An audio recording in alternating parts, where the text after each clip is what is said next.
안녕하세요.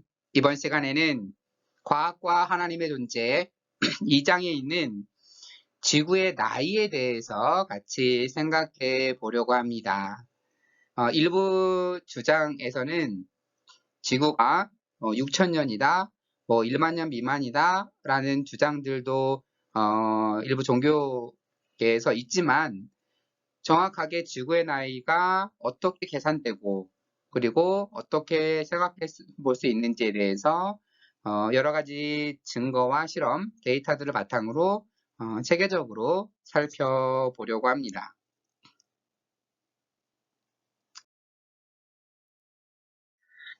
네, 지구의 나이는요, 이제 45억 년 정도라는 사실이 이제 거의 밝혀졌어요. 왜냐하면 이것을 지지하는 자료가 너무나 많아요. 그러니까 이것이 어떠한 하나의 이론에 의해서 지지되는 것이 아니라 여러 다양한 학문 분야에서 계산된 것들이 하나로 수렴하는 거죠. 천문학에서, 지질학에서, 여러 가지 많은 물리학에서 여러 가지 각자 독립된 방식과 데이터로 연구를 하는데 하나의 결과를 가리키고 있는 거죠. 그래서 자료가 너무 이 책의 저자는 산더미만큼 많다라고 표현을 하고 있습니다. 그리고 성경의 어디에서도 지구의 나이가 1만 년 미만이라고 말하고 있지 않습니다. 그래서 성경에서 지구 나이가 1만 년 미만, 6천 년이다 딱 고정했으면 그것과 지금 과학과 어떻게 조화될지를 고민할 텐데 성경에도 이런 얘기를 하고 있지 않다라고 하는 거예요. 그리고 지구의 나이가 이렇게 오래되었다라고 하는 것은 다윈보다 앞선 18세기 기독교인 지질학자들에 의해서 먼저 추론이 되었습니다. 그리고 이후에 19세기, 20세기로 오면서 조금 더 정밀하게 수정, 보완되어서 지금에 이르고 있는 겁니다. 다윈의 이론을 부정하기 위해서 다윈의 이론에 의해서 이렇게 막 지구의 나이가 확 늘어나거나 그런 게 아니고 그 이전부터 지구의 나이에 대한 여러 가지 측정 방식들을 나름대로 가지고 있었던 것이죠. 그리고 지구의 나이는 그죠? 무신론과는 아무런 관계가 없습니다. 이게 무슨 얘기냐면 지구의 나이가 되게 오래됐다 그래서 그러니까 신은 없다 이렇게 주장할 수가 없는 거예요.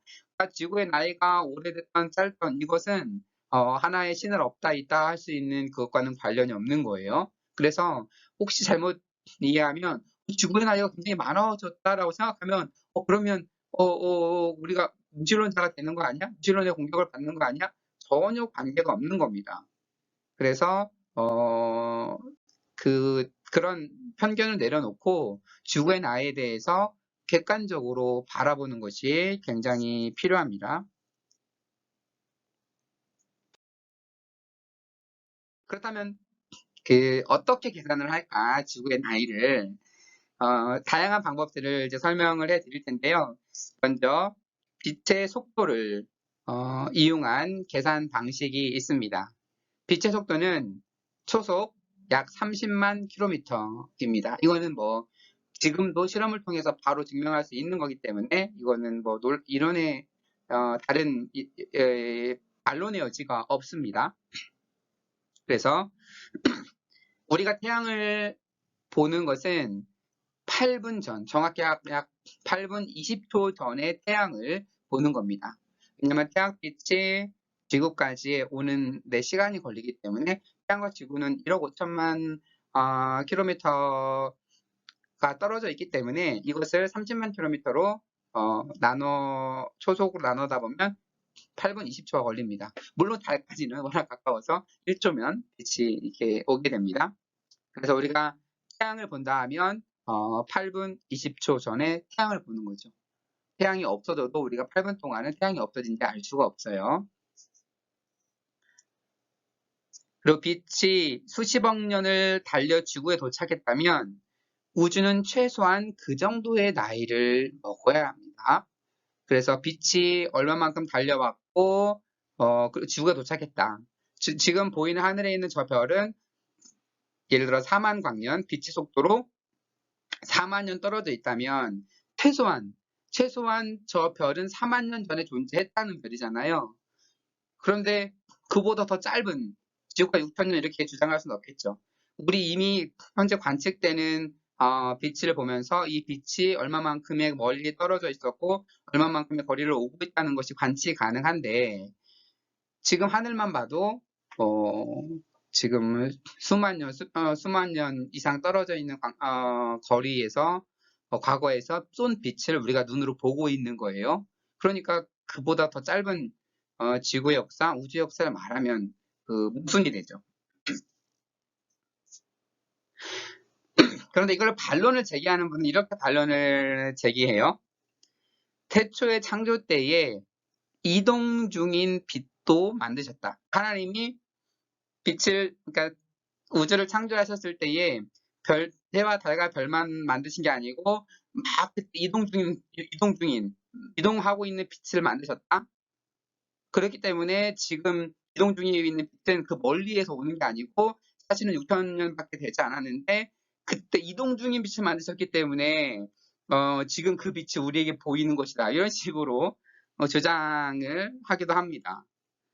그런데 이게 뭐가 문제가 되냐면 현재 관측이 현재 폭발 중인 것으로 관측되는 수백만 년 떨어진 별들도 있습니다. 그러니까 수백만 년 전에 이미 폭발한 것이 지금 우리가 관측하고 있는 거죠. 그렇다면 이것을 만약에 앞에 주장에 대입시키면 실제로 폭발은 없었어요. 폭발은 없었는데 빛이 이미 우리에게 날아오는 빛을 하나님 창조하셨다. 이런 특이한 주장, 이미 폭발은 없었어요. 그런데 폭발한 것처럼 우리는 봐요. 그럼 하나님께서 이렇게 우리를 환각을 심어준 거잖아요. 사실은 하나님이 6천 년 전에 지구를 창조하셨다고 우주를 창조하셨으면 그 이전에는 아무 일이 없었어야 돼요. 근데 우리는 그 이전에 그보다 한참 이전에 수백만 년 전에 그보다 수백만 년 전에 별이 폭파되는 것을 우리는 지금 눈으로 보고 있어요. 그렇다면 이게 다 착지현상이라고 설명을 해야 되잖아요. 그렇잖아요. 사실은 저 별은 존재하지 않았는 건데 우리가 착취하고 있다. 이렇게 설명을 해야 되는데 이러한 특이한 주장을 하려면 이 주장을 입증할 책임은 그러한 특이한 주장을 하는 사람들에게 있는 거죠. 너무 상식적이지 않잖아요. 그리고 그렇게 주장하면 우리가 하나님을 자꾸 왜곡하게 됩니다. 하나님께서 착시현상들을 우주 곳곳에 심겨두셔서 우리들을 속이고 있다. 이런 주장을 하는 거잖아요. 사실은 6천 년밖에 되지 않았는데 하나님께서 우리를 다 착시할 만한 이동 중에 빛도 만드시고 실제로는 그 이전에 아무것도 없었는데 그보다 한참 전에 뭔가 폭발하고 있는 것처럼 환상을 심어줘서 우리가 계속 관찰하게 하시고 이런 거잖아요. 하나님이 왜 그렇게 하시겠어요? 예. 하나님이 인간을 다 만들어 놓고 인간을 이렇게 다 속이는 일을 왜 하시겠어요? 그냥 당연히 지금 우리 눈에 보이는 대로 우주가 작동하고 있다라고 받아들이는 것이 그게 더 옳고 그게 더 하나님의 속성에도 맞고 그것이 더 성경적이죠. 자꾸 그 증거를 왜곡하기 위해서 하나님을 이상한 분으로 만드는 거는 그러니까 자기가 이미 6천 년, 1만 년 기간을 정해놓고 그 기간에 또 맞추려다 보니까 자꾸 하나님을 이상한 분으로 만드는 거죠. 그건 정말로 그거는 신앙이 또 오히려 더 밝게 되는 것이라고 생각을 합니다.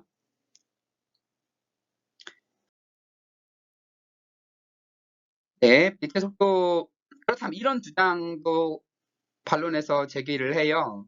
창조과학 입장에서 빛의 속도가 과거에는 더 빨라질 수 있다. 지금보다 굉장히 빨리 오다가 지금은 느려졌기 때문에 우리가 이거를 가지고 가지 예전에는 더 빨랐어 라고 주장해버리면 그러면 빛의 속도로 그 별의 거리를 측정하는 게 불가능해지잖아요. 그런데 이러한 이것은 유명한 E는 mc 스퀘어라고 하는 아인슈타인의 그 공식의 유배가 됩니다. 그렇다면 그 빛의 속도가 더 빨라지면 당연히 에너지 그 빛의 속도의 제곱 곱하기 질량 한 것이 이제 에너지인데, 그렇다면 에너지가 더 많거나 적거나, 빛의 속도에 따라서 에너지가 많거나 적거나 그래야 되는데, 에너지는 창조되거나 소멸되지 못하고 형태만 변합니다. 그렇죠? 그래서 뭐 운동 에너지가 뭐 열 에너지로 변하거나 여러 가지 그렇게 변하기만 하지, 그것이 결코 늘어나거나 줄어들지 않는다고 하는 에너지 버전의 법칙에 위배되기 때문에, 이런 주장하는 것은 이제 과학의 기본을 모르고 하는 주장이라고 볼 수 있겠죠. 그리고 이런 주장, 하나님이 겉으로 늙어 보이게, 사실 지구는 6천 년밖에 안 됐는데 모든 인간의 데이터, 과학적인 자료를 다 분석해 보기에는 굉장히 지구는 45억 년, 우주는 137억 년 된 것처럼 굉장히 늙어 보이는 우주로 창조하셨다라고 주장한다. 이것도 하나님의 성품과 어울리지 않죠. 하나님이 왜 그렇겠습니까? 왜 인간을 속이겠습니까? 속이려고 하셨겠습니까? 일반적이지 않아요. 그러니까 이러한 주장들로 인해서 그 빛의 속도를, 명백한 빛의 속도를 가지고 이것을 이용해서 이제 반대의 말도 안 되는 주장을 하는 것은 별로 큰 의미가 없죠.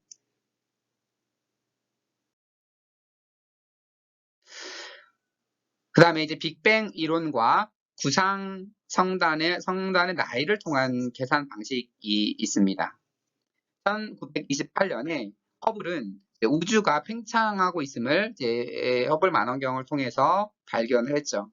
적색 편이라고 그러는데, 우주가 별이 점점 더 멀어지고 있는, 그런데 이건 가속 팽창이에요. 만약에 별이 똑같은 속도로 멀어지고 있으면 별이 멀어지는 건지 우리가 뒤로 가고 있는 건지 알 수가 없는 거잖아요.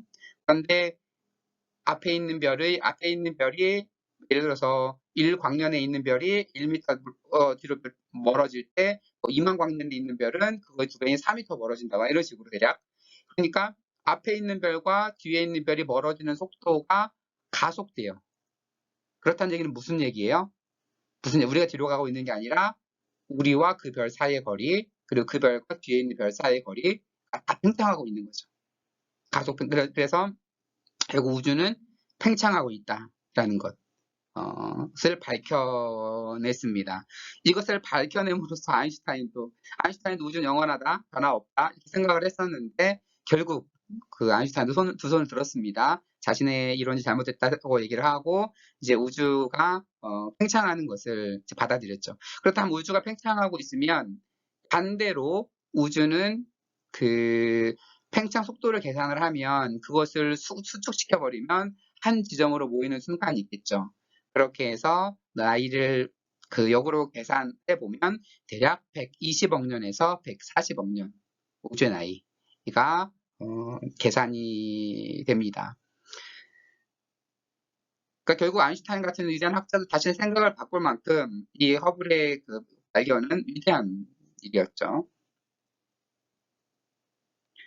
우리 은하는 100개가 넘는 구상 성단으로 둘러싸여 있고, 각 성단은 수십만 개의 별들로 구성이 되어 있습니다. 그래서 생존해 있는 밝은 별들의 근거에서, 별들은 이제 그 순환하잖아요. 이제 생성되고 소멸하고 이렇게 계속 반복을 하는데, 구상 성단들의 나이를 계산해 보면 가장 오래된 성단들의 나이가 약 120억 년, 우리 은하에 있는 구상 성단 중에서 또 나이가 계산이 됩니다. 그러니까 최소 120년보다는 오래돼야 맞는 거죠. 네, 왜냐면 지금 있는 것 중에 가장 오래된 성단 나이가 그거니까.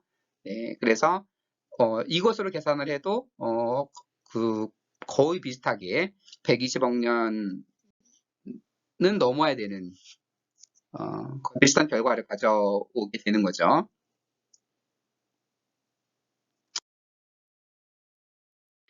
그렇다면 우리 주변 현상을 통해서 볼 수 없을까에 대해서 보면, 미국 캘리포니아 서남부산 소나무들은 굉장히 이제 6천 년 이상 된 소나무들이 아직도 살아 있어요. 왜냐면 나이 때는 그 1년에 하나씩 이렇게 태가 생기잖아요. 이게 6,000개가 되는 거죠. 그러니까 어마어마한 6,000년의 시간을 보낸 겁니다. 그런데 이 나무들 옆에 죽어있는 고목들이 있어요. 죽어있는 고목들이 있는데 고목들 나이는 이 나무보다 나이가 2배 이상, 최소 12,000년 정도 되는 것들도 지금 관측이 돼요. 그러면 나무가 죽었는데 나이테가 안 생기는데 어떻게 나이를 알 수 있을까? 라고 보면 그 나무가 죽었죠. 죽을 때 근처에 있는 나이테를 계산을 하고, 그리고 현재 살아있는 나무의 나이테를 계산을 하고, 그럼 나이테를 비교해 보면 지금 이 나무가 죽은 때부터 지금 살아있는 나무까지 몇 년이 지났나가 계산이 가능하겠죠. 그러니까 죽어있는 나이테의 끝부분에 있는 나이테 모양과 현재 살아있는 나이테 중에 일타는 부분이 있을 거 아니에요. 일타는 부분, 그 이후로 나이테가 몇 개 생겼는지 계산하면 이 죽어있는 나무가 만약에 6,000년이 됐다고 하면 그 이후로 나이테가 몇 개인지 더 보면 2,000개가 더 있으면 2,000년을 더 플러스 할 수 있는 거죠. 그런 식으로 계산을 가능한데, 그렇게 계산하면 12,000년 되는 나무들도 관측이 됩니다. 나무를 통한 관찰이었고요. 그리고 이제 호수 바닥에는 봄에는 광물질이 쌓이고 여름과 가을에는 꽃가루와 식물들이 퇴적이 됩니다. 그러니까 이를 바탕으로서 어떠한 물질이 퇴적했는지에 따라서 이러한 순으로 1년 됐고, 이런 순으로 2년 됐고, 이렇게 3년 됐고 하면서 호수 바닥을 보면 그 연도를 계산을 할 수가 있겠죠. 그런데 이를 바탕으로 해서 현재 최대 35,000년 된 호수 바닥이 발견이 되었습니다. 그러니까 물론 35,000년 이상이 되었을 수 있겠지만 지금 발견된 게 이거예요. 이보다 더 오래됐으면 오래됐지 덜 오래될 수는 없는 거죠. 그리고 이제 빙하의 나이테 측정인데, 빙하에 큰 구멍을 뚫어서 빙하를 쭉 깊이 내서 그걸 뽑은 다음에 빙하의 나이를 이제 측정하게 되죠. 그러면 빙하도 이제 계절과 그때 따라서 그 기온에 따라서 얼음 결정의 크기가 이런 게 좀 달라져요. 그래서 빙하를 보면 여기서부터까지는 한 해, 여기서부터까지는 2해 이렇게 계산이 가능합니다. 그렇게 계산을 했을 때 그린란드에서 관측된 빙하는 12만 3천년 된 빙하가 발견이 되고요. 남극 대륙에서는 74만 년. 어마어마하죠. 74만 년 된 얼음이 발견이 되었습니다. 그만큼, 그러니까 최소한 이거 이상은 더 된 거죠. 관측이 이 정도까지니까. 그래서 이런 관측이 가능하고요. 그 다음에 지구 공전 궤도를 통한 나이 측정도 가능합니다.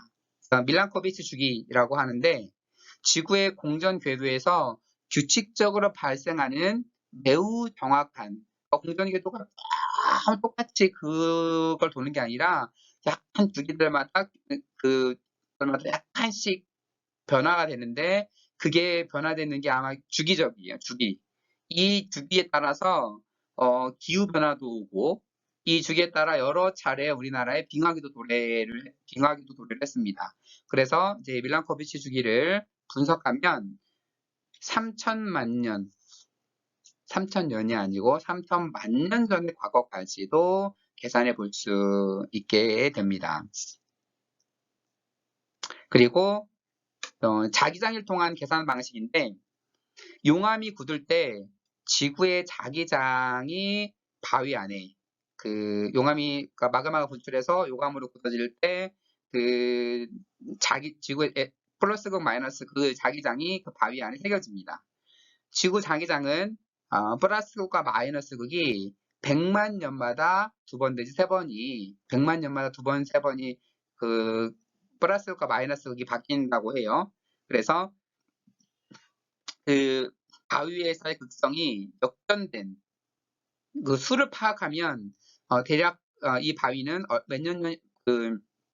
얼마나 오래됐는지 측정이 가능합니다. 그래서 현재 관측된 걸로는 1억 7천만 년 전에 바위도 발견이 되었습니다. 그래서 1억 7천만 년은 최소한 더 오래된 거죠. 그래서 이러한 그 발견들, 아까 말한 나이테는 이제 현재 12,000년 정도까지 발견이 되었고, 호수 바닥, 그리고 지구 공전 궤도, 뭐 자기장을 통한 계산, 이러한 계산들은 최소 아무리 작게 잡아도 1만 년 이상이라는 하한선을 제공을 하죠. 물론 상한선은 몰라요. 이거는 하한선을 제공하는 거예요. 상한선은 더 알 수가 없겠죠. 왜냐하면 나무들이 그 몇만 년씩 살 수는 없는 거니까. 그리고 강바닥 퇴직층도 오래되면 다 뭉개져서 그 데이터로서 살아 기록을 할 수 없는 상태가 되고, 그러니까 현재 돌도 현재 관측되는 것이 1억 7천만 년인데 우리가 발견하지 못한 더 오래된 돌이 있을 수도 있는 거고. 그리고 그렇기 때문에, 그렇지만 분명한 거는 상한선은 알려주지 않지만 하한선은 분명히 얘기를 하죠. 지구 1만 년은 말이 안 된다. 이런 얘기를 여러 증거들, 일부만 언급한 거예요. 이 외에도 굉장히 많은 증거들을 통해서 지구 1만 년설은 이제 지지를 받지 못하게 됩니다.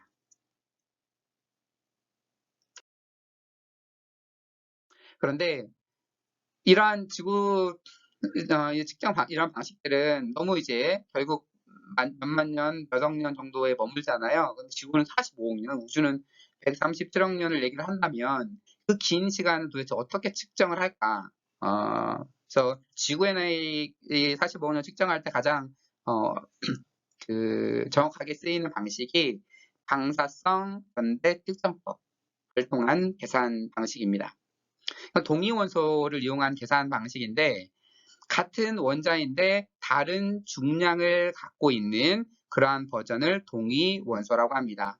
옆에 보면 이런 하나의 물질이 있으면 그 물질은 원자로 구성되어 있죠. 원자 안에는 원자 핵이 있고, 그리고 그 원자 핵 주위를 이렇게 전자가 빙빙 돌고 있죠. 그 다음에 이 원자 핵 안에는 양성자와 중성자가 보통 쌍홀 개수를 맞추고 있어요. 책에는 양자라고 번역을 했는데, 양성자 같은 말이에요. 양성자가 좀 더 많이 쓰이니까 양성자로 저는 표현을 하겠습니다. 그래서 양성자와 중성자가 수를 이루고 있는데, 탄소는 그 원소기호 6이죠. 여러분, 우리 고등학교 때 원소기호 막 수소, 헬륨, 리튬 쭉 해서 주기율표 막 외우고 하셨잖아요. 그래서 근데 탄소는 6, 그러니까 탄소 6번이 아니라 탄소는 6개의 중성자와 6개의 양성자와 중성자로 구성되기에 동위원소는 12가 됩니다. 그러니까 그러니까 6개씩 12가 되는데, 하지만 중성자가 하나가 추가돼서 동위원소, 양성자는 그대로 6개이지만 중성자가 하나가 추가되면 13, 탄소 13이 되고, 하나가 더 추가되면 탄소 14가 됩니다. 근데 이 탄소 14의 중성자 하나가 그 양성자와 전자로 변해서, 그러니까 중성자 하나가 양성자가 되면 그 개수가 7개 맞겠죠. 왜냐하면 6개의 양성자와 6개의 중성자가 있었는데, 그러니까 8개 중성자가 있었는데, 중성자 하나가 양성자로 변해버리면 양성자와 중성자가 똑같이 7개가 되겠죠. 그러면 질소가 됩니다. 그래서 불안정한 탄소 원자 14가 질소로 변화되는 거예요. 그러니까 불안정한 탄소가 시간이 지나면서 점점 안정되는 모습으로 변화되는 과정, 그러다가 질소로 변화됩니다. 그래서 그러면 탄소 14의 개가 질소로 변화되는 순간 계속 개수가 줄겠죠. 줄고. 그래서 현재 있는 탄소 14가 절반이 되는 그 시간, 그걸 반감기라 그래요. 반으로 감소되는 그런 시간이 5,730년이 걸립니다. 그래서 지금 현재는 탄소 14 대기 중인 탄소 14를 계산할 수가 있고, 그리고 그 암석이나 그걸 종이나 이런 걸 계산을 해서 안을 들여다보고 여기 탄소가 탄소 14가 얼마큼 들어있는지를 계산해 보면 이 문서 이 생물엔 탄소가 다 들어있으니까 문서도 종이도 마찬가지고 사람도 마찬가지 여러 가지 화석도 마찬가지고 탄소 14가 얼마큼 들어있는지에 따라서 이 화석이나 이 물건은 얼마큼 오래됐는지를 측정할 수 있는 겁니다. 그래서 대표적인 예를 든다면 사해사본 같은 경우죠. 사해사본 20세기 초에 20세기 중반에 이제 발견됐을 때 워낙 문서가 깨끗하고 해서 이게 무슨 2000년 전이나 됐냐라고 아무도 믿지 않았지만 그거 이제 탄소 측정법을 통해서 그것이 우리가 그동안 갖고 있었던 것보다 1000년이나 오래됐다는 그 고대 문서를 발견해낸 거죠. 왜냐면 거기에 있는 탄소 14를 보면 그 지금과 비교해서 이렇게 됩니다. 그래서 물론 시대에 따라서 대기 오염도 생기고 탄소 배출하고 해가지고 대기 중에 사실 탄소 14양이 변화되긴 하지만 그거는 다 충분히 보정할 만큼 과학이 발전을 했어요. 그래서 굉장히 정확한 단위로 그 연대 측정이 가능합니다. 그런데 이게 문제가 뭐냐면 탄소 14 같은 경우는 절반으로 가면 대략 한 6,000년 된 거죠. 그 중에 또 4분의 1이 있으면 12,000년 된 거죠. 계속 들어가다 보면 그러면 너무 반에 가면 그 이상은 측정하기가 너무 1% 미만으로 남게 되면 너무나 측정이 어려워지는 그런 문제가 있죠. 그래서 이제 반감기가 긴 원소를 통해서 측정합니다. 그러니까 우라늄 235도, 납 207로 똑같은 앞에 보면 탄소가 질소로 변화되는 것처럼 우라늄도 납으로 변화되는데 반으로 줄어드는 시간이 7억 1,300만 년이 걸립니다.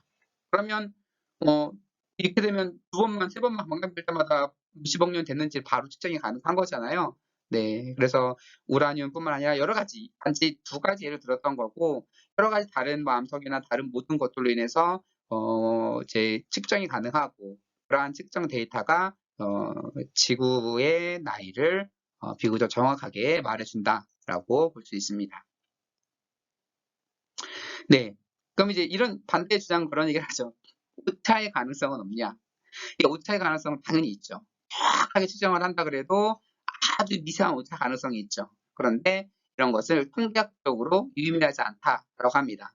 너무나 범위가 정확하기 때문에 거기에서 측정했을 때 45억 년 됐느냐, 45억 년하고 1000년이냐, 45억 년하고 2000년이냐 이런 미미한 이런 차이, 6000년 이런 차이는 통계학적으로 무의미하다고 볼 수 있습니다. 그럼 혹시 방사성 연대 측정법이 오염되고 해가지고 이 방법 믿을 수 없다라는 창조과학 영상이나 관련 주장을 보셨다면 그러면 완전히 속은 거예요. 그들이 어떻게 데이터를 조작하고 학자들의 의견을 부분을 따와서 거짓으로 하는지에 대한 내용은 여러 책들로도 좀 나와 있어요. 그래서 참 그러면 안 되는데 자신의 주장을 위해서 자료를 왜곡하고 이거는 정말 안 되는 일이죠.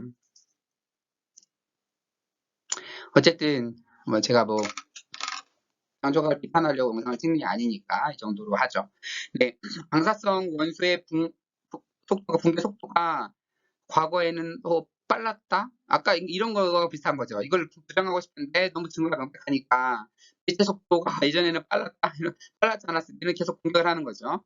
방사성 원소의 붕괴 속도가 빨랐다? 이러한 증거는 어디에도 없을 뿐더러 핵 반응의 속성이 변한다? 라는 것은 매우 어려운 일입니다.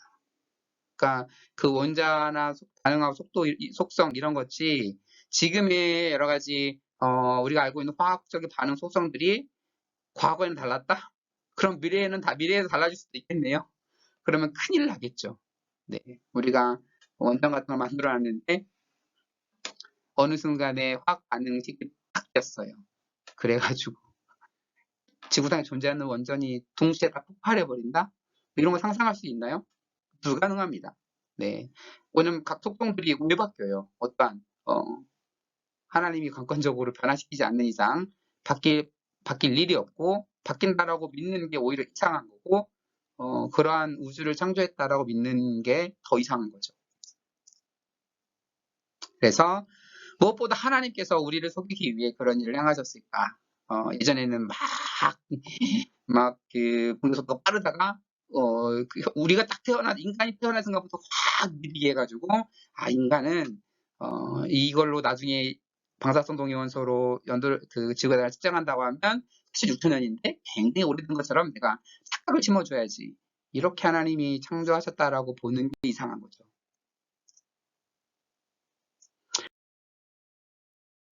네, 그렇다면 창세기를 어떻게 해석을 해야 될까 했을 때 6천년설은 말이 안 되는 거고 그거는 6천년설을 지지하는 하나의 글이라도 과학계에서 인정받거나 과학 잡지에 실리거나 그런다면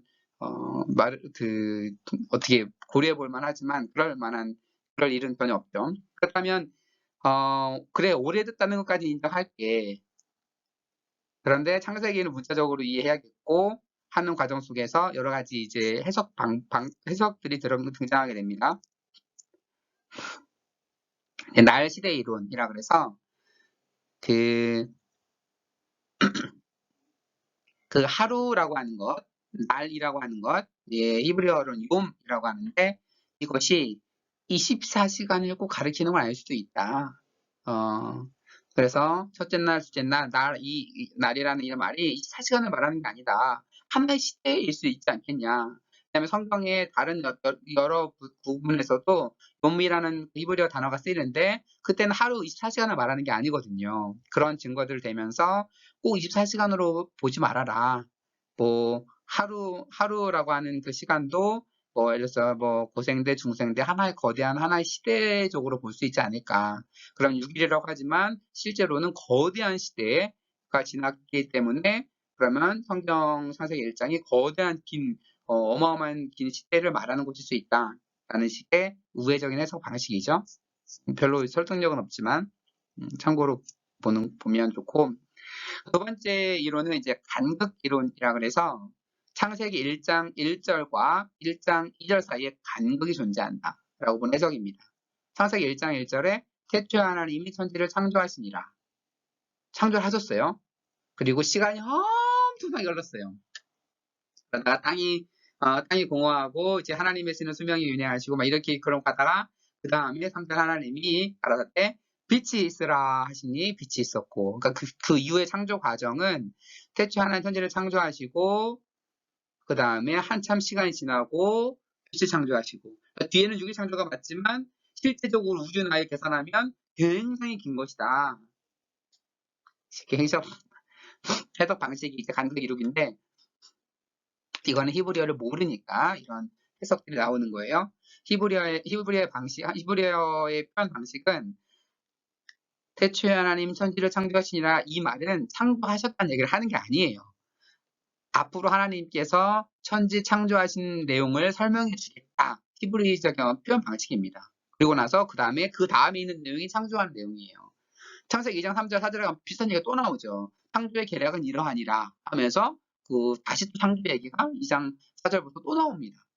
그러니까 항상 이런 식의 패턴이 히브리적인 언어 기록 방식인데 이걸 모르니까 이런 주장들이 나오는 거죠. 그리고 이제 틀 해석이라고 해서 창세기 1장은 운율, 반복, 평행 구조와 같은 문학 기법들로 이제 구성된다. 그래서 창조 기사는 창조 이야기를 펼치기 위한 하나의 틀이지 어떤 시간적 구간은 아니다라는 식으로 어떤 하나의 반복되는 틀, 저녁이 되고 아침이 되니는 몇째 날이니라 이런 게 계속 반복되잖아요. 운율과 이런 것들 하나의 문학 기법으로 표현된 것이다.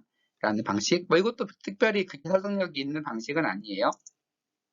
그래서 이런 식으로 해서 굳이 조화시키려고 하는 방식은 별로 선호되는 방식은 아니다라고 생각이 됩니다.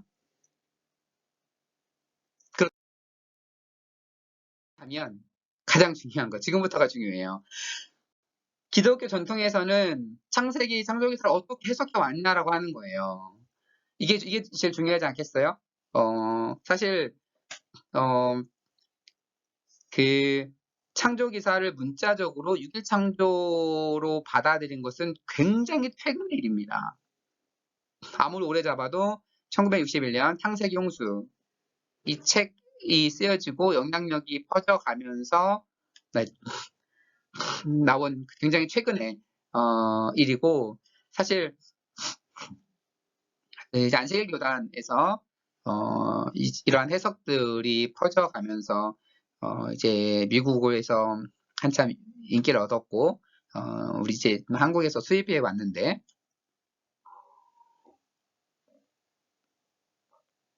기독교 전통에서는 어떻게 이해했는지 한번 보죠. 이제 오리게네스를 보죠. 네, 2, 3세기에 살았던 이제 알렉산드리아 학파를 대표하는 교부이십니다. 지성을 가진 사람이라면 누가 아침과 저녁이 있다고 말해지는 첫째 날과 둘째 날과 셋째 날이 어떻게 해와 달과 별이 없는데도 있을 수 있냐고 묻지 않겠는가. 어떻게 해와 달과 별이 없이 아침과 저녁이 되었다라고 얘기를 하는가. 여러분들 이런 의문이 드는 분이 있죠. 게다가 첫째 날에는 하늘도 없었어요. 그러면서 나는 이러한 창조 이야기를 읽으면서 이것이 역사적 유사성, 대략 역사적으로 대략 이렇게 왔겠거니 하는 유사성을 갖기는 해도 어떤 불가사의한 신비를 가리키는 상징적 표현이라는 사실을 의심할 사람은 없을 것이라고 생각한다. 그렇죠. 약간 유사성은 있죠. 그냥 막 무작위로 창조한 게 아니고 하늘, 바다, 육지, 그리고 식물, 그리고 동물, 인간. 대략 큰 틀에서 진화의 과정과 과학적인 발견과 큰 틀에선 유사한 대략적인 역사적 유사성이 있긴 해도 어떠한 불가사의한 신비를 가리키는 표현이다. 이게 문자적으로 말하려는 게 아니고 이러한 사실을 의심할 사람은 없을 것이다.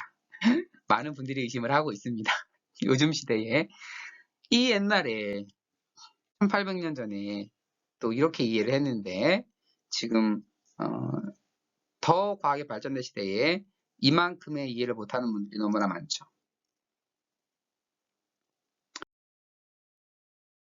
네, 그리고 우리 꼭 건너뛸 수 없는 큰 분이 있죠. 아우구스티누스. 어거스틴으로 더 잘 알려진 아우구스티누스는 그 옛날에 1600년 전에 어떻게 얘기를 하냐. 특유의 필체로 쓰인 성경은 필시 제한된 인간 언어를 가지고 제한된 이해력을 가진 인간들에게 말하고 있다. 그래서 항상 중요해요. 인간의 언어는 굉장히 제한됐어요. 이해도 제한되어 있죠. 그러니까 우리가 하나님의 창조사역이나 하나님을 묘사할 항상 그걸 인정을 해야 돼요. 우리 언어에 한계가 있어요. 그리고 우리 이해의 한계가 있어요. 그래서 그 하나님의 영감으로 기록된 성경이지만 그게 인간 언어로 기록되는 순간 하나님의 창조 사역을 100% 정확하게 드러낼 수 없어요. 왜냐하면 인간이 가진 언어의 한계 때문에. 그러니까 고작 인간이 개발한 이 언어로 하나님을 100%다 묘사할 수 있다? 이건 결국 불신앙이고 이건 오만이죠. 그렇다면 인간이 가진 언어의 특성상 하나님의 창조 사역을 100% 정확하게 묘사할 수 없다면 그 기록된 그 문자가 100% 하나님 창조 사역과 동일하다고 말하는 자체가 모순인 거죠. 그래서 하나님으로부터 영감을 받은 저자는 영감 받은 내용을 어린아이가 이해할 만한 수준으로 낮춰서 기록했다. 어린아이들까지도 하나님이 창조주의심을 알아야 할 거 아니에요. 당시에 그 과학이 발전되진 않았지만 어쨌든 당시에 과학적인 최첨단의 과학으로만 설명하면 이해가 안 되겠죠. 그러니까 이 어거스틴이 보기에는 어린아이까지 성경을 읽으면 하나님의 창조주의심을 알게끔 그 내용을 그런 수준으로 낮춰서 적었다. 그 굉장히 지금으로 그걸 문자적으로 과학과 대치시키면 당연히 안 맞겠죠. 그렇게 이 당시 1600년에 이렇게 이해를 했습니다. 그리고 이 부분도 재밌는데 통상적으로 비그리스도인들도 땅과 하늘, 세상의 모든 다른 요소들, 별의 운동과 궤도, 별의 크기와 상대적 위치, 일식과 월식의 예측, 해와 궤도의 순환, 동물과 나무와 돌 등에 대해서 얼마간의 지식을 갖고 있으며 이 지식이 이성과 경험으로부터 확실하다고 생각을 합니다. 이때 훅 어떠한 그리스도인이 성서의 의미를 제시한다고 하면서 이러한 주제에 관해서 말도 안 되는 이야기를 하는 것을 어떠한 불신자가 듣게 된다면 그거는 부끄럽고 위험한 일이다. 세상이 대체적으로 어떻게 돌아가고 있고 어떻게 되고 있고 우리도 그 정도는 알고 있는데 만약에 기독교 성경 얘기를 한다고 하면서 이것과 정말 말도 안 되는 이야기를 누군가 한다. 근데 이걸 불신자가 들었어요. 그러면 얼마나 기독교인으로서 부끄러운 일이냐고 하는 거예요. 그 사람들이 그리스도인의 무지를 드러내보면서 조롱하고 경멸하는 그러한 당혹스러운 상황을 만들지 않기 위해서 우리는 모든 수단을 강구해야 한다.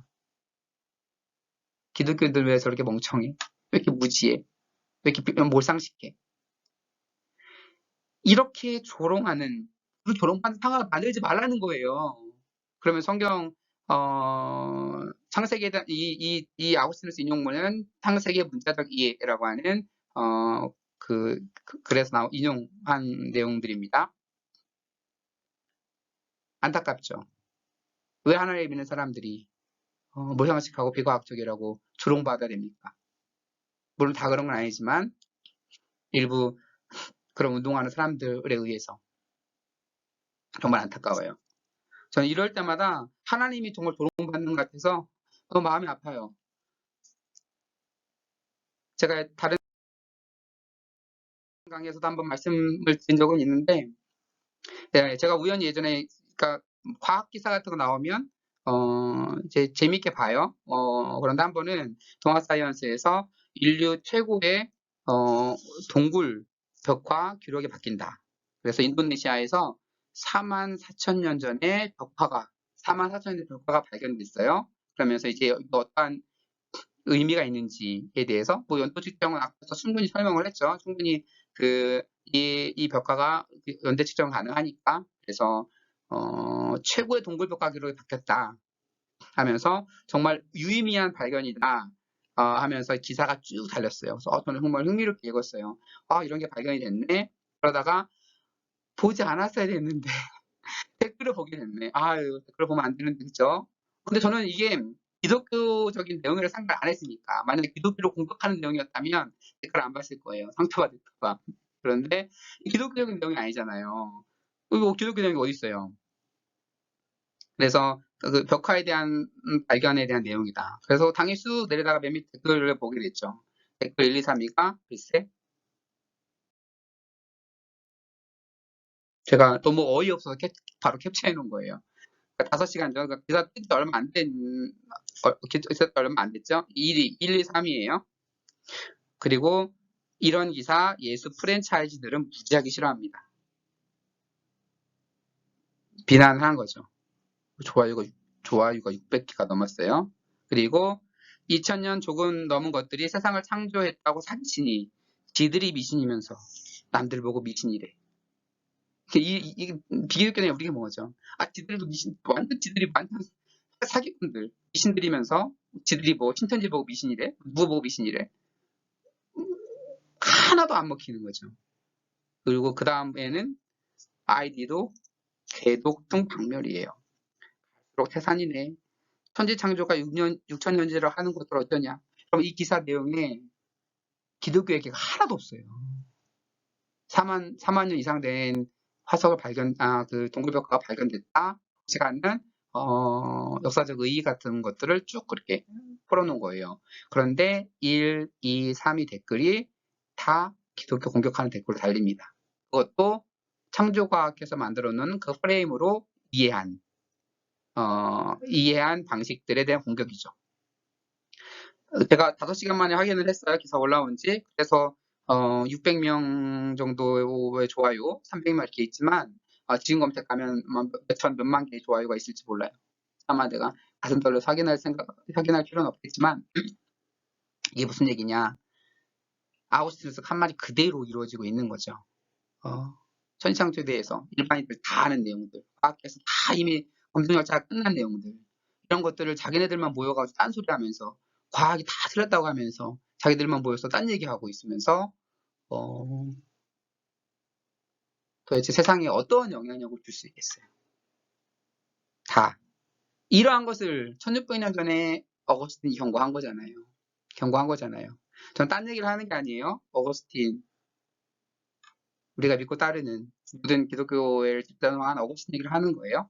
그럼 어거스틴만 그랬냐? 오리게네스만 그랬냐? 아퀴나스를 그럼 보죠. 아퀴나스도 신학을 굉장히 집대성했죠. 유명한 분인데 이분이 이렇게 해석합니다. 하나님이 하늘과 땅을 만드신 날에 들의 모든 식물도 창조하셨는데 실제로 지으신 것이 아니라 그것들이 땅 속에서 움이 트기 전에 그 잠재력을 창조하신 것이다. 무슨 얘기예요? 창세기 1장에 6일 만에 창조했다고 하는데 이것이 대략 일반적으로 받아들여지지 않는 내용이니까 어떻게 해석하냐면 6일 만에 창조하셨지만 창조했다고 똥 만들기 창조한 게 아니고 그 잠재력을 창조하신 거예요. 첫째 날에는 그래서 빛이 있으라 빛의 잠재력을 창조하시고 첫째 날에는 만약 인간의 잠재력을 창조하셨고 그 대신에 실제 인간이 드러나기까지는 굉장히 긴 역사 속에서 시간이 걸릴 수도 있는 거죠. 그렇죠? 우리는 씨를 심잖아요. 씨를 심자마자 열매가 확 열리나요? 아니죠. 씨를 심으면 그것이 열매 몇 개까지 굉장히 긴 시간이 걸리게 됩니다. 그렇죠? 아이를 낳게 되면 그 아이가 성인으로까지 가는 시간이 굉장히 긴 시간이 걸리게 되죠. 그렇지만 내가 그 씨앗을 심었다라고 말할 수 있는 거죠. 어쨌든 언젠가는 그 씨가 열매를 맺을 테니까 그런 식으로 보자. 만물은 아직 모두 다 구분되고 치장된 것이 아니었으며 제대로 작동하기 위해서는 시간이 필요하도록 창조되었다. 아케나스도 문자적으로 절대 있지 않는 거죠. 유기창조천 얘기를 하는 게 아니에요. 이것은 하나님이 능력이 부족해서가 아니라 세계를 세워가는 가운데 그 안에 질서가 자리를 잡도록 하기 위한 것이었다. 그러므로 서로 다른 날들이 서로 다른 창조의 상태에 할당된 것은 매우 적합한 일이었다. 왜냐하면 그 다음 날의 창조 사역은 매번 세상의 새로운 완성의 상태를 더해갔기 때문이다. 그래서 하나님께서 모든 만물을 창조하셨는데 첫째 날에는 하루를 지정해서 이것, 그리고 둘째 날에는 또 이것, 셋째 날에는 이것, 넷째 날에는 이것, 해와 달과 별, 그다음에 뭐 식물 이런 계속 들어가면서 계속 세상에 완성을 더해가는 모양으로 창조하시기 위해서 6일 동안 이렇게 말하신 것으로 성경에 기록했다고 하는 거죠. 그렇지만 그것이 실현되는 방식에는 잠재력을 심었기 때문에 얼마의 시간이 걸릴지는 그거는 하나님의 영역인 거죠. 아퀴나스도 이렇게 이해를 했습니다. 짜자잔. 그렇다면 존 웨슬리 목사님은 어떻게 얘기하셨을까? 네, 저를 아무리 비판하는 분들도 웨슬리 목사님의 말씀을 설령 비판하지 못하겠죠. 네. 하나님의 영감을 받은 성경 저자는 이 역사, 창세기를 말하는 거야. 창세기를 기술할 때 먼저는 유대인들을 위해 썼고 그 당시 갓나나야와 같은 상태에 있는 교회를 감안해서 그들에게 맞는 이야기체를 택해서 그렇죠? 갓나나이 같은 상태에 있는 교회를 감안해서 그들에게 맞는 이야기체 어떠한 이야기를 써야 하나님의 성질을 드러낼 것인가를 그들에게 맞는 이야기체를 통해서 오감을 통해 인지할 수 있는 외양을 중심으로 사건을 묘사했으며 그 외양 아래 숨겨진 신비들은 그 안에 숨겨진 신비들은 하나님의 조명 아래 인도될 때 점차 발견되도록 했다. 무슨 얘기예요?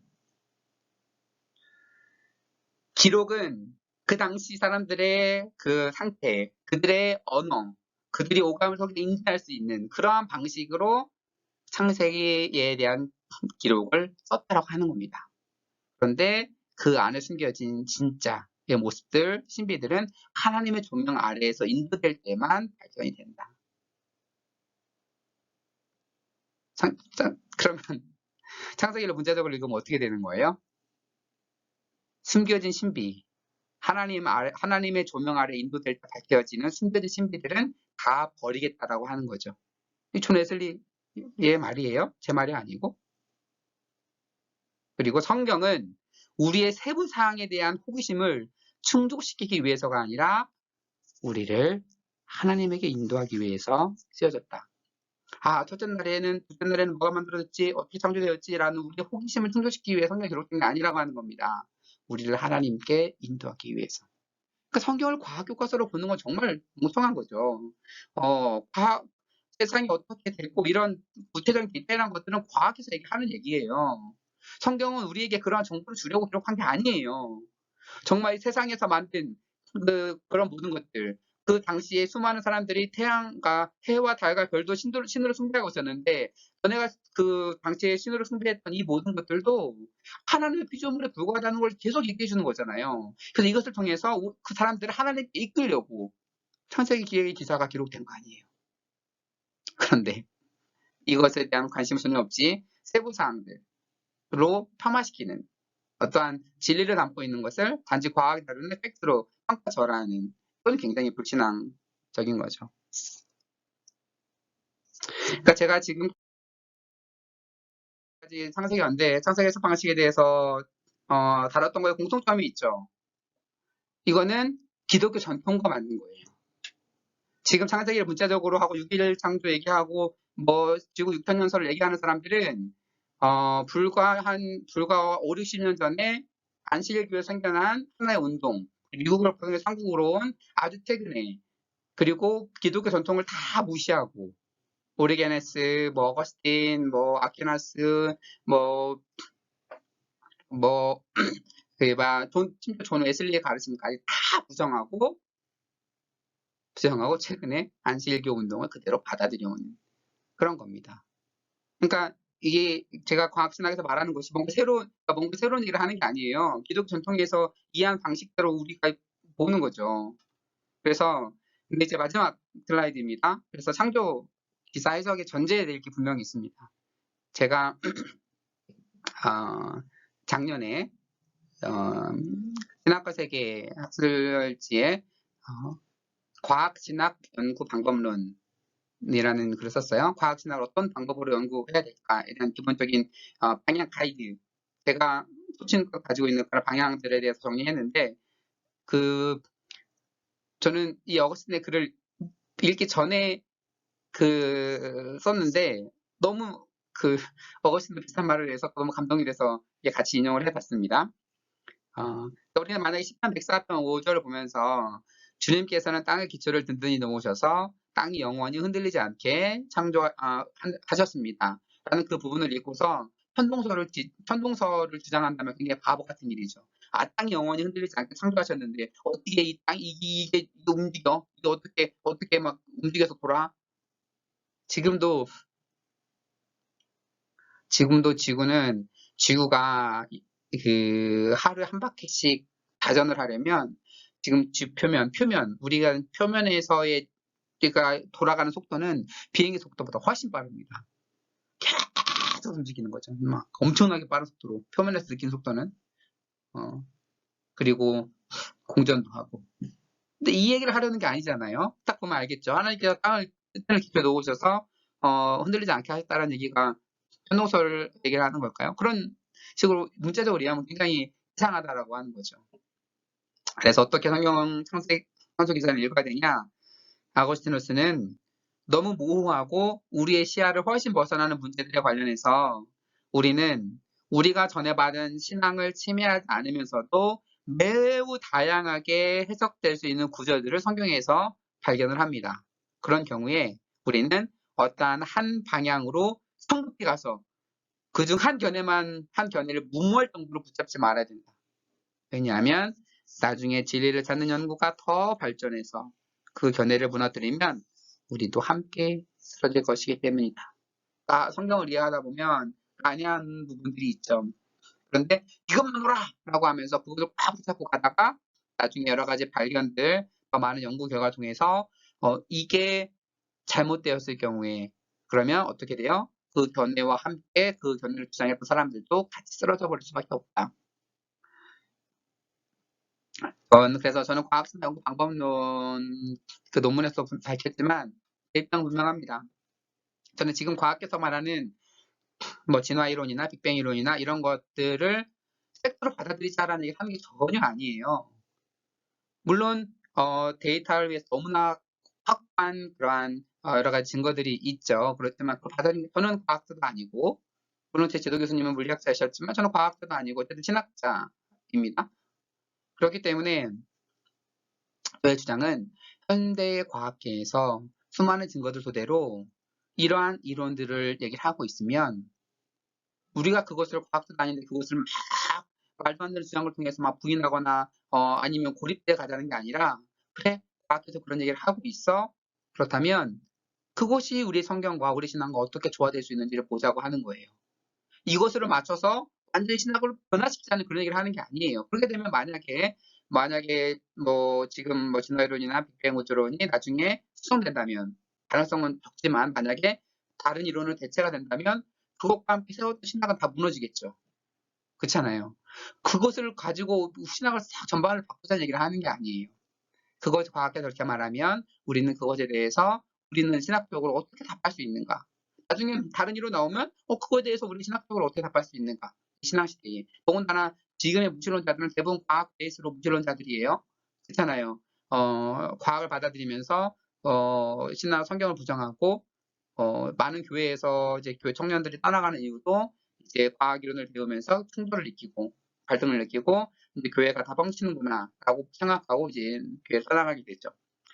그렇다면 이 과학세를 살아가면서 과학에서 말하는 언어로 다시 한번 그들의 언어로 우리의 신앙의 의미를 제대로 해석하고, 그리고 더욱더 과학에 발견된 것들의 도움을 받아서 신앙을 충분하게 풍성하게 해석할 수 있는 부분이 많이 있습니다. 앞으로도 이제 이 책 후반부에서도 좀 나오겠지만 그러한 목적을 가지고 나의 해석만이 옳고 내가 뭐 문제적으로 보는 것만이 옳고 그 외적인 해석들은 다 틀렸어. 다 뭐 복음적이지 않아. 라고 생각한다면 그러한 태도가, 그러한 모습이 비복음적입니다. 그런 해석을 해온 역사가 없어요. 예, 제가 전통을 통해서 훌륭한 교부들이, 훌륭한 우리 신학의 선조들을 어떻게 해석해오는지 다 보여줬잖아요. 그렇게 정말 문자적 6.1 창조 문자 의미만으로 고집하려는 그런 사람들은 스스로 나는 웨슬리를 따르는 사람이 아니구나. 나는 어거스틴과 아퀴나스와 수많은 그동안의 사람들을 다 부정하는구나. 이렇게 생각하시면 됩니다. 그래서 우리가 정말로 제대로 고민하고 나갔으면 좋겠어요. 물론 정답은 없죠. 정답은 없고 하나하나 해석하려면 어렵고 힘들고 좀 고민이 되고 때로 난해한 부분들도 있습니다. 뭐 하나님께 지혜 구하면서 나아가야 하는 부분인 거라 생각을 합니다. 네, 오늘 어쨌든 연대에 대한 나이에 대한 부분을 말하다 보니까 책의 내용과 좀 관계없이 쌍조각 이야기도 좀 많이 하고 제가 좀 너무 열을 내서 설명을 한 것 같은데 여러분 감안해서 들었으면 좋겠고요. 네, 다음 3장 영상을 통해서 만나도록 하겠습니다. 네, 여러분 듣느라 수고 많으셨습니다. 감사합니다.